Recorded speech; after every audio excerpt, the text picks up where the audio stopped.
नमस्कार, मैं हूं आपके साथ विभा उपाध्याय और आप सभी दर्शकों का अन्नदाता कार्यक्रम में स्वागत करती हूं। हमारे देश का किसान जन का पोषक है, वो श्रम का देवता है, अन्नदाता है। उसमें ही भारत की आत्मा निवास करती है और ऐसे ही किसानों की प्रगति के लिए हम खेती बाड़ी से जुड़ी हुई बहुत सी नई लाभकारी जानकारियां हर रोज सुबह लेकर आते हैं। तो चलिए कार्यक्रम शुरू करने से पहले देखते हैं क्या है आज के अन्नदाता में। फसलों को लाल मकड़ी कीट से बचाने के उपाय।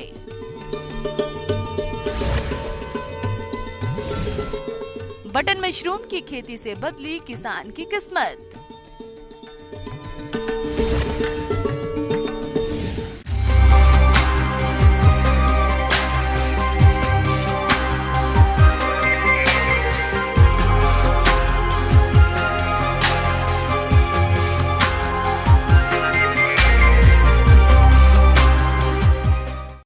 किसान भाइयों, खेतीबाड़ी के क्षेत्र में कई ऐसे कीट होते हैं जो कि विभिन्न फसलों को नुकसान पहुंचाते हैं।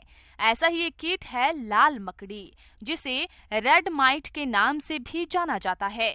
ये कीट आकार में बेहद छोटा होता है, लेकिन इनकी तादाद अधिक होने पर ये फसलों को भारी नुकसान पहुंचाते हैं। खासकर भिंडी, बैंगन, लीची और गेंदे जैसी फसलों पर इनका आक्रमण अधिक होता है। तो इनका समय रहते नियंत्रण किस प्रकार से किया जाना चाहिए, जानते हैं बिरसा कृषि विश्वविद्यालय के जिला रांची के कीट वैज्ञानिक डॉक्टर रविंद्र प्रसाद से।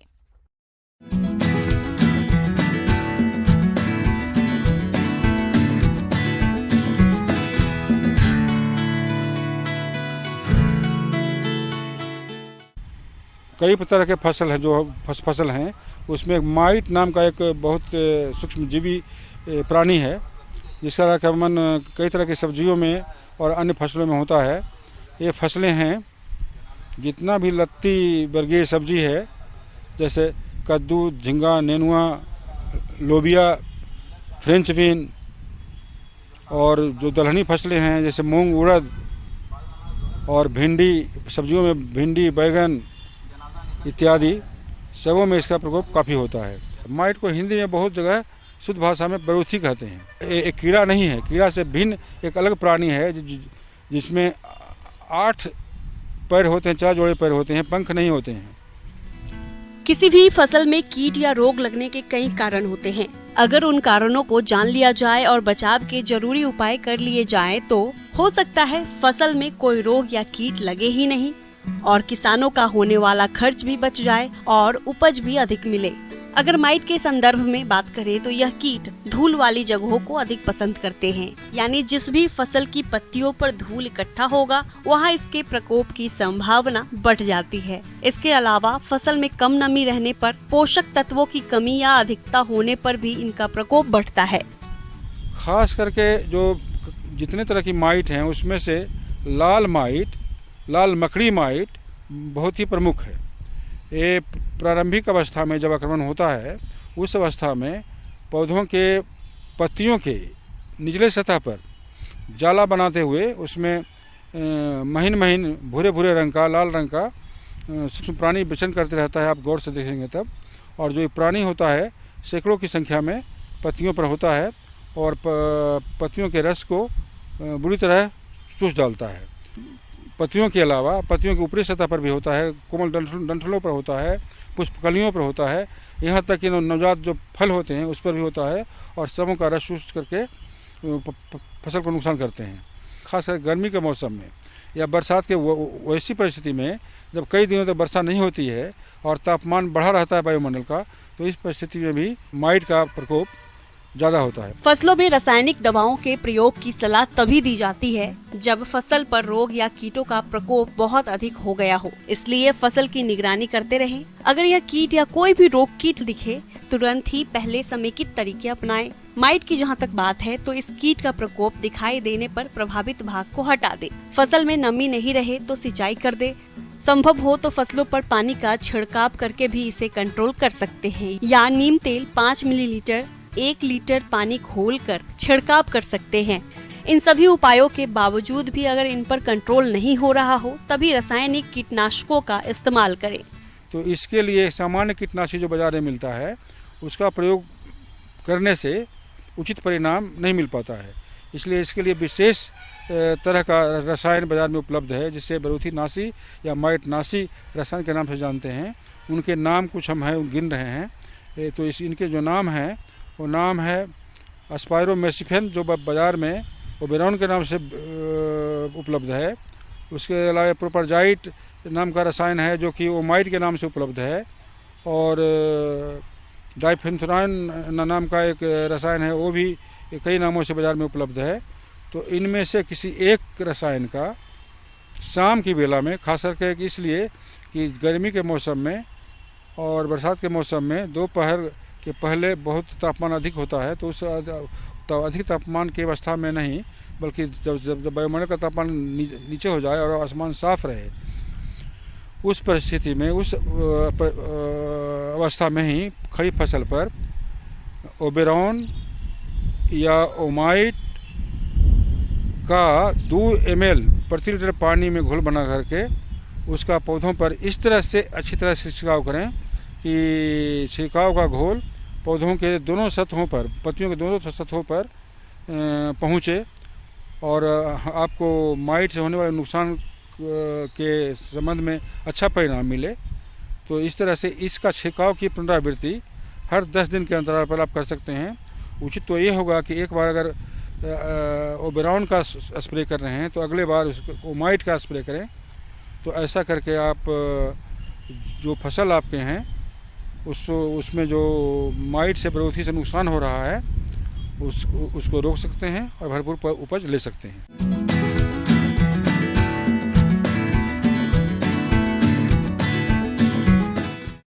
किसान भाइयों, अब लेते हैं एक छोटा सा ब्रेक।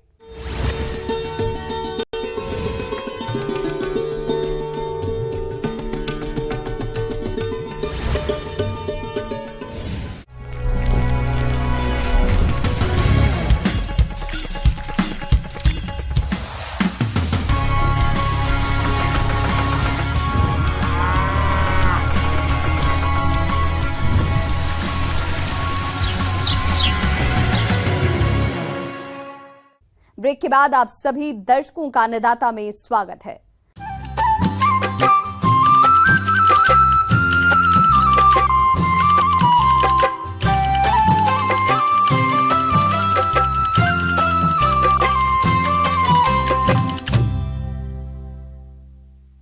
मशरूम उत्पादन किसानों के लिए अधिक आमदनी कमाने का जरिया बन गया है और इसे किसान बेहद कम लागत में आसानी से कर सकते हैं। और इसका उदाहरण है रांची जिले की बिजलिया पंचायत में रहने वाले किसान शंकर कुमार, जो अपने परिवार के साथ मिलकर मशरूम का उत्पादन कर रहे हैं और इससे अच्छी आमदनी भी कमा रहे हैं। चलिए जानते हैं इनकी सफलता की कहानी इन्हीं की जुबानी।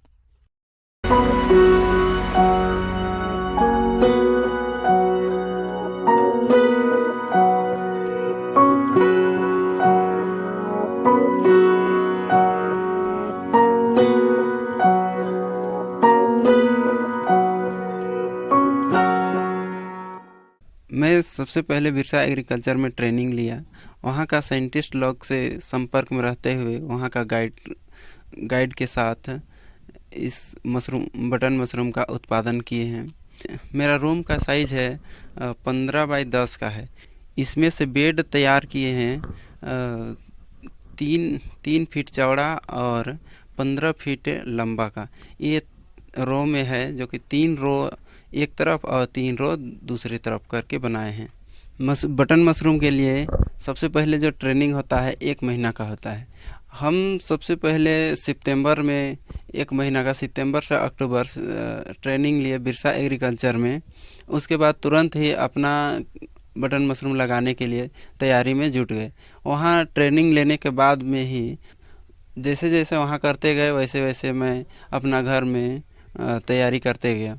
धीरे धीरे मेरा ट्रेनिंग भी ख़त्म हुआ और इधर मेरा कंपोस्ट भी बन के तैयार हो गया।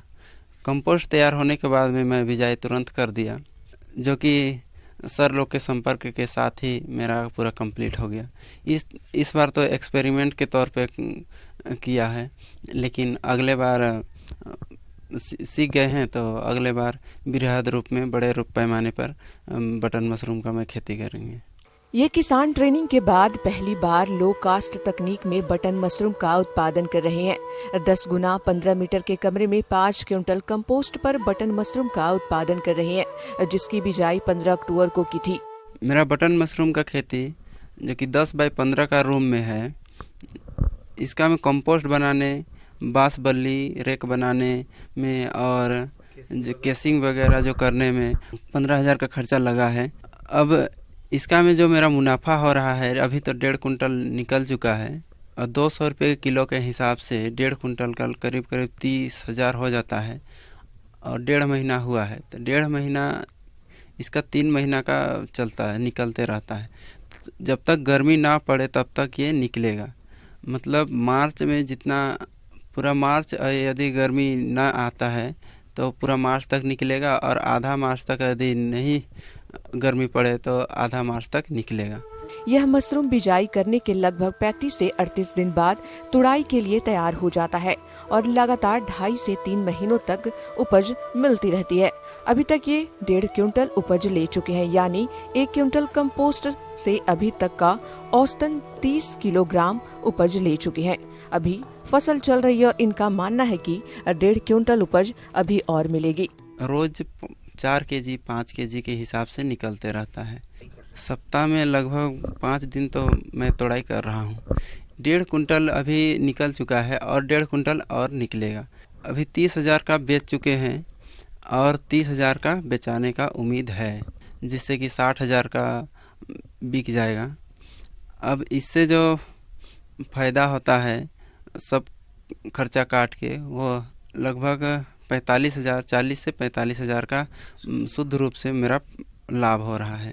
निश्चित रूप से इनका मैनेजमेंट काफी अच्छा है, जिसकी वजह से 1 क्विंटल कंपोस्ट से 60 किलोग्राम तक की उपज ले रहे हैं। अब 5 क्विंटल कंपोस्ट से लगभग 300 किलोग्राम तक उपज की पूरी संभावना है, जिससे 200 रुपए प्रति किलोग्राम के हिसाब से 60,000 रुपए की आमदनी होगी।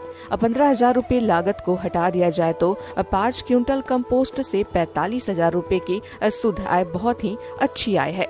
इस बार तो छोटे रूप में किए हैं, ट्रेनिंग था इसलिए देखने के लिए। अब इसे हम पूरी तरह से सीख गए हैं, जो कि अगले बार बड़े पैमाने पर करेंगे। जो अभी एक रूम में कर रहे हैं, अगले बार ज़्यादा से ज़्यादा करेंगे। इस बार 2023 में किसान मेला में मुझे सम्मान पुरस्कार भी मिला है। किसान मेला एग्रोटेक के द्वारा सम्मान पुरस्कार भी मिला है मशरूम के अच्छा उत्पादन के लिए, जो कि मेरे लिए बहुत खुशी की बात है। बटन मशरूम की आज काफी मांग है। आप भी अगर उगाना चाहते हैं तो पहले बाजार की व्यवस्था सुनिश्चित कर लें। लो कास्ट तकनीक में बटन मशरूम उत्पादन का सही समय अक्टूबर से मार्च तक का है। इसका उत्पादन करने से पहले आप कृषि संस्थाओं से संपर्क करके ट्रेनिंग जरूर लें। हम अपने कार्यक्रम के माध्यम से भी उत्पादन की तकनीक को विशेषज्ञों और सफल किसानों के माध्यम से आप तक पहुंचाते रहते हैं।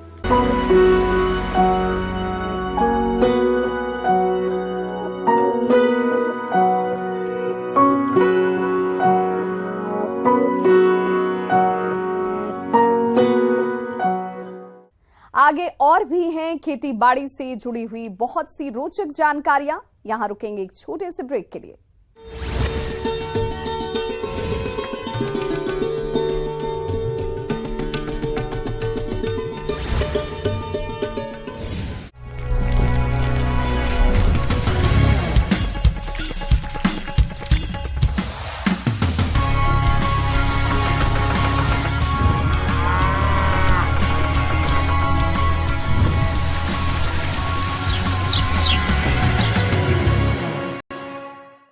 ब्रेक के बाद एक बार फिर से आप सभी दर्शकों का अन्नदाता कार्यक्रम में स्वागत है।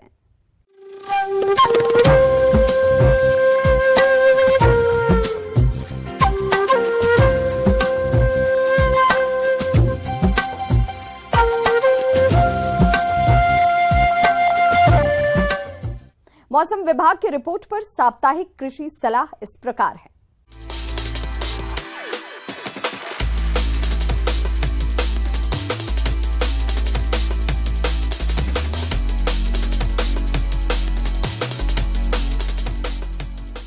ग्रामीण कृषि मौसम सेवा, कृषि मौसम विभाग, डॉक्टर राजेंद्र प्रसाद केंद्रीय कृषि विश्वविद्यालय, पूसा समस्तीपुर द्वारा भेजे गए मौसम पूर्वानुमान रिपोर्ट के आधार पर उत्तर बिहार के किसानों को सलाह दी जाती है कि इन क्षेत्रों में आगामी 4 दिनों के दौरान आसमान प्रायः साफ और मौसम शुष्क रहने का अनुमान है।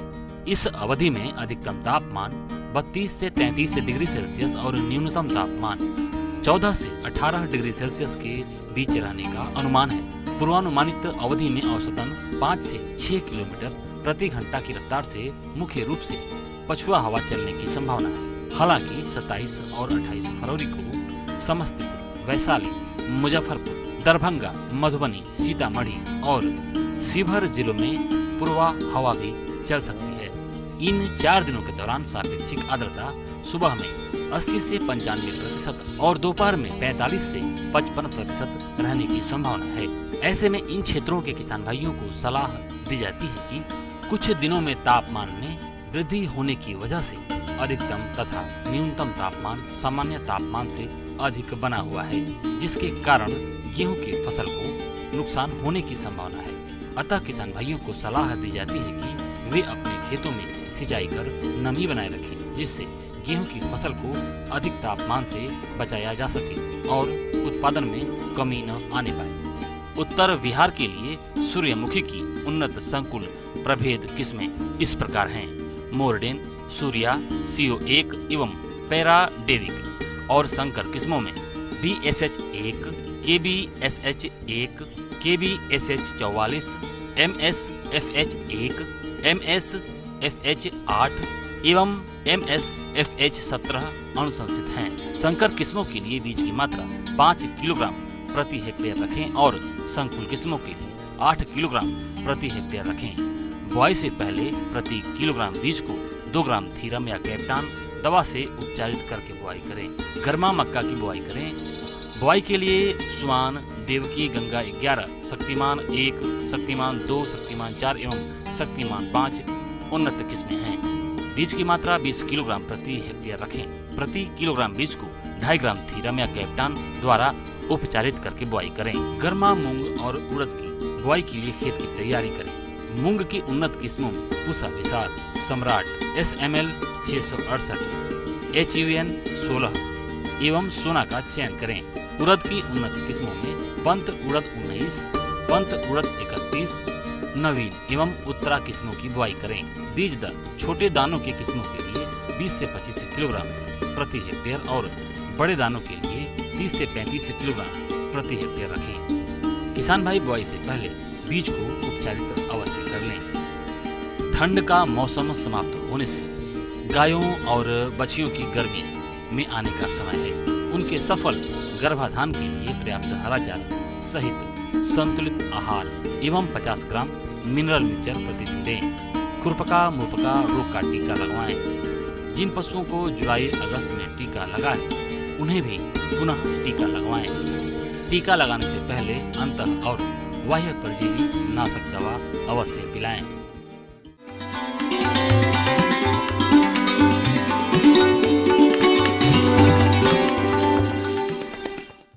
आइए जानते हैं अन्नदाता निःशुल्क फोन के माध्यम से पूछे गए समस्याओं का समाधान। आज की अन्नदाता हेल्पलाइन में हमने जिस प्रश्नों को शामिल किया है उसे पूछा जिला रांची के दीपेश मिश्रा ने। आपने लेयर मुर्गी पालन के बारे में जानकारी चाहिए है तो इसके लिए देखिए कार्यक्रम का यह अंश।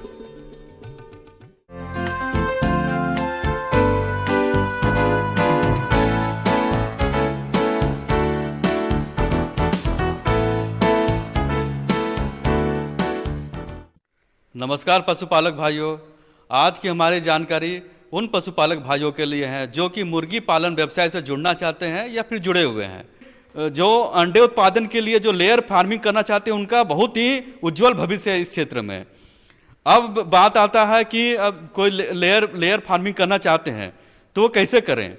तो लेयर फार्मिंग के लिए ज़रूरी है कि सबसे पहला तो होता है कि जो किस वेराइटीज़ का हम लोग क्या होता है चयन करें। तो अंडे उत्पादन के लिए कुछ प्रजातियां हैं जैसे कि लोहमन है, BB 300 है, BB 380 है। इसके अलावा अगर कोई घर पर करना चाहते हैं, बैकयार्ड में करना चाहते हैं अगर लेयर फार्मिंग, तो उसके लिए एक जिसको कि हम लोग झारसिम कहते हैं, उसमें भी अंडे उत्पादन की क्षमता बहुत अत्यधिक है। तो जो भी अच्छे अंडे उत्पादन वाली जो प्रजाति है उसका चयन कर सकते हैं। जो इन प्रजातियों का जो एवरेज अंडा उत्पादन होता है वो 280 से लेकर 350 तक हो सकता है। आज के दौर में अंडे की डिमांड इतनी बढ़ गई है कि अंडे की पूर्ति कर पाना मुश्किल भी हो गया है, क्योंकि अंडे से हमें भरपूर प्रोटीन, कैल्शियम और ओमेगा 3 मिल जाता है, जो हमारे स्वास्थ्य के लिए बहुत ही ज्यादा लाभदायक होता है। ऐसे में लोगों के मन में लेयर पोल्ट्री फार्मिंग के प्रति रुझान बढ़ रहा है। लेयर मुर्गी पालन का अर्थ है व्यावसायिक अंडा उत्पादन के उद्देश्य से मुर्गियों का पालन करना। लेयर मुर्गियां ऐसी विशेष नस्ल हैं जिन्हें एक दिन की उम्र से पालने की जरूरत होती है। ये मुर्गियां 18 से 19 सप्ताह की उम्र से व्यावसायिक रूप से अंडे देना शुरू कर देती हैं। अब दूसरा बात होता है कि इसका आवास किस तरह से निर्माण किया जाए। तो लेयर फार्मिंग जो हम कर सकते हैं वो 2 तरह से कर सकते हैं। एक तो डीप लिटर सिस्टम में कर सकते हैं, और दूसरा एक है कि केज सिस्टम में हम लोग बैटरी सिस्टम या केज सिस्टम जिसको कहते हैं वो केज के थ्रू हम कर सकते हैं। तो जब हम डीप लिटर सिस्टम में हम मुर्गियों को रखते हैं अंडा उत्पादन के लिए, तो इसके लिए हम जरूरी होता है कि एक मुर्गी को करीब करीब 2 स्क्वायर फीट भूमि की आवश्यकता या जगह की आवश्यकता होती है। और जब अगर कोई मुर्गी उत्पादन पिंजरे में करना चाहते हैं या केज सिस्टम या बैटरी सिस्टम में करना चाहते हैं, तो उसके लिए करीब करीब 12 इंच और 12 इंटू 15 इंच का स्पेस की जरूरत पड़ती है एक मुर्गियों के लिए। इसके अलावा अगर डीप लिटर सिस्टम है तो करीब करीब जो इसका बेड है, बेड की मोटाई करीब 6 इंच की होनी चाहिए। और जो बेड के लिए जो मुर्गियों के बिछावन के लिए है, किसान भाई जो है वो कुन्नी का इस्तेमाल कर सकते हैं, या फिर जो भी अच्छा जो जल्दी गीला ना हो, सूख जाए, इस तरह के बिछावन का प्रयोग कर सकते हैं। और इसमें नमी का विशेष तौर पर ध्यान रखना चाहिए और नियमित तौर पर जो मुर्गियों का बिछावन है उसको बदलते रहना चाहिए। लेयर पोल्ट्री फार्मिंग के लिए मुख्य और सबसे महत्वपूर्ण बात एक उपयुक्त भूमि का चयन करना है, और यह इस व्यवसाय का सबसे महंगा हिस्सा है। व्यावसायिक मुर्गी पालन के लिए यदि आपके पास अपनी खुद की भूमि है तो बेहतर रहता है। भूमि का क्षेत्र पक्षियों की संख्या पर निर्भर करता है। पोल्ट्री फार्मिंग के लिए जगह चुनते समय कुछ बातों का खास ध्यान रखें। मसलन ग्रामीण क्षेत्रों में पोल्ट्री फार्मिंग करें, क्योंकि ग्रामीण क्षेत्रों में भूमि और श्रम अपेक्षाकृत सस्ते हैं। कोशिश करें कि जगह प्रदूषण मुक्त हो, साथ ही चयनित स्थान पर पर्याप्त मात्रा में ताजे और साफ पानी का स्रोत हो। इतना ही नहीं, उस स्थान से शहर में परिवहन व्यवस्था पर भी ध्यान दें, और अगर आपके द्वारा चुने गए स्थान के पास ही मार्केट हो तो काफी अच्छा रहेगा। इससे आपका परिवहन का व्यय काफी हद तक बच जाएगा। आमतौर पर मुर्गियों से ज्यादा अंडा उत्पादन प्राप्त करने के लिए उन्हें उचित देखभाल और प्रबंधन की जरूरत होती है। इसके लिए वेंटिलेशन सिस्टम और तापमान प्रबंधन सही तरीके से करनी चाहिए, और सही वेंटिलेशन के लिए बड़े आकार की खिड़कियां या दरवाजे बनवा सकते हैं, जिन्हें आवश्यकता पड़ने पर खोला जा सके। इसके अलावा जो लेयर मुर्गियों के लिए जो आवास बनाए, तो यह जरूरी है कि वो शोरगुल से दूर रहे, क्योंकि शोरगुल अगर अत्यधिक होगा तो मुर्गियां इस परिस्थिति में अंडे उत्पादन अच्छा नहीं कर पाती हैं। और उसके अलावा है कि मुर्गियों को जो अंडा उत्पादन करने वाली मुर्गियां हैं उन्हें करीब 14 घंटे प्रकाश की आवश्यकता होती है।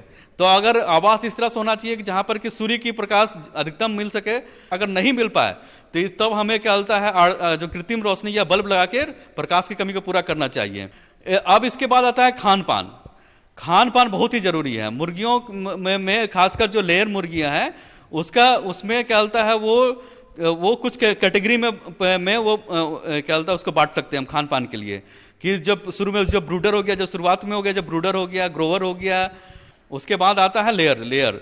और लेयर जो मुर्गियों का जो जब लेयर ग्रुप में आता है तो करीब इस टाइम इसका 18 से 20 सप्ताह की उम्र से मुर्गियां अपना अंडा उत्पादन शुरू करती है। तो ये जरूरी है कि कम से कम 22% प्रोटीन युक्त आहार बाजार में उपलब्ध बहुत सारे उपलब्ध आहार हैं, उसका उपयोग वो लोग कर सकते हैं। इसके अलावा घर में भी मक्के और मिनरल मिक्सचर वैकल्पिक व्यवस्था उनके पास है, तो उसके अनुसार वो कर सकते हैं, पर कैल्शियम नियमित रूप से जरूर दें। आप अपने स्थानीय बाजार से आहार खरीद सकते हैं या अपने घर पर फीड बना सकते हैं। आहार में प्रोटीन और खनिज लेयर मुर्गियों के लिए बहुत आवश्यक है। जन्म के बाद 2 सप्ताह तक उन्हें कम से कम 2% कैल्शियम दें और बाद में 8 सप्ताह तक स्टार्टर फीड खिलाएं। फिर 18 सप्ताह के होने तक उन्हें दिन में 2 या 3 बार आहार दें। उनकी उम्र और वजन के अनुसार लेयर पोल्ट्री दाना मिश्रण दें और मुर्गियों की मांग के अनुसार पर्याप्त पानी उपलब्ध कराएं। इसके अलावा है कि जो टीकाकरण और क्या बोलता है और जो कृमिनाशक है, कृमिनाशक बहुत ही आवश्यक है कि मुर्गियों में क्या होता है कि अंतः परजीवी का बहुत ज़्यादा प्रकोप होता है, तब उसके लिए नियमित रूप से क्या बोलता है कृमिनाशक मुर्गियों को देते रहना चाहिए।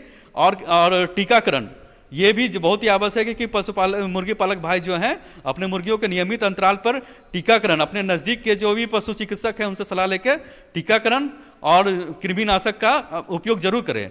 और उसके बाद होता है कि जब मुर्गियां अंडे का उत्पादन करती है तो अंडे का सही तरीका से कलेक्शन जो है वो जरूरी होता है। तो कम से कम 2 बार दिन में जरूर अंडे का कलेक्शन करना चाहिए।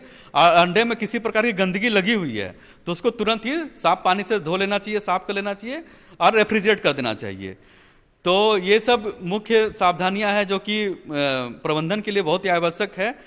जो मुर्गी पालक भाई इसके लिए जो अंडा उत्पादन के लिए मुर्गी पालन करना चाहते हैं, अगर पशुपालक भाई जो मुर्गी पालन से जुड़े हुए अगर इन सब बातों का ध्यान रखेंगे तो हमें पूरी आशा है कि वो अपने मुर्गी पालन व्यवसाय से अधिक मुनाफा कमा सकते हैं।